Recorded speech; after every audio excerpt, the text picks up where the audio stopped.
नाज़रीन, हम हमेशा दूसरों की बुराई करते हैं और उनकी ही खामियां तलाश करते हैं, मगर ये नहीं सोचते कि हम खुद दूसरों के लिए कैसे हैं। हम आज की स्टोरी में ऐसी बुरी आदतें आपको बताएंगे जो अगर आप में भी पाई जाती हैं तो इनको फौरी तौर पर तर्क कर दें, क्योंकि इनकी वजह से आप अपने मोहल्लेदारों के लिए बड़ा मसला पैदा कर सकते हैं, वो भी आपसे नाराज हो सकते हैं। सबसे पहले, अगर आप शोर ज्यादा करते हैं, आपके जोर जोर से बोलने, घर की लड़ाइयों और तेज आवाज में मौसीकी सुनने की आवाज से आपके बराबर वालों को आप पर काफी गुस्सा आ सकता है, क्योंकि किसी के घर में कोई छोटा बच्चा या बुजुर्ग हो तो उनकी नींद मुतासर होती है। इसलिए अगर आप ऐसा करते हैं तो दोबारा ऐसी गलती ना करें। फिर ये आता है कि आपके घर में जो खाना पकता है उसकी बू से भी आपके जो हमसाए होते हैं, आपके नेबर्स होते हैं, वो परेशान हो सकते हैं। आपके घर में क्या पक रहा है ये जानना आपके पड़ोसी के लिए बिल्कुल ज़रूरी नहीं हो सकता।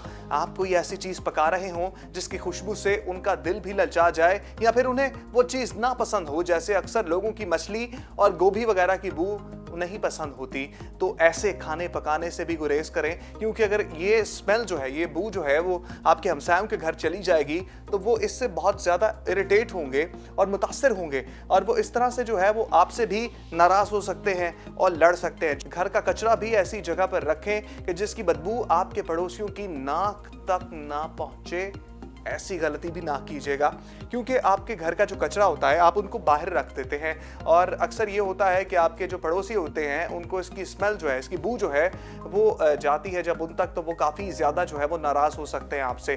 पालतू जानवर आपके अगर घर में हैं तो सिर्फ आपके लिए अजीज होते हैं, वो हो सकता है आपके पड़ोसियों को जानवरों से कोई रग़बत ना हो, इसलिए अपने पालतू जानवरों को अपने घर की हदूद तक रखें। मुश्तरका जगहों पर अपना सामान ना रखें। फ्लैट्स के रहायशी लोगों की बालकनी और कम्युनिटी हॉल मुश्तरका होता है, इसीलिए अगर आप वहां आकर कोई खेल खेलते हैं तो वापसी में अपना सामान साथ लेकर जाएं, ताकि ऐसा ना लगे कि मुश्तरका जगह को आप अपनी जागीर तो समझ रहे हैं और इस पर कब्जा करना चाहते हैं। इससे आपका जो हमसाया होता है वो भी काफी आपसे नाराज हो सकता है। मेल जोल में फासला रखें। अगर आप नए पड़ोसी को वेलकम कहने के लिए खाना पका कर ले जाते हैं या खास मौका पर इनके घर कुछ ना कुछ एहतमाम करके भेजते हैं तो ये बहुत अच्छी बात है, लेकिन इसके साथ ही इस चीज का ध्यान रखें कि आपके इनसे मेल मिलाप का मुनासिब वक्त हो। बेवक्त किसी के घर की घंटी बजाने से घर वाले परेशान हो सकते हैं।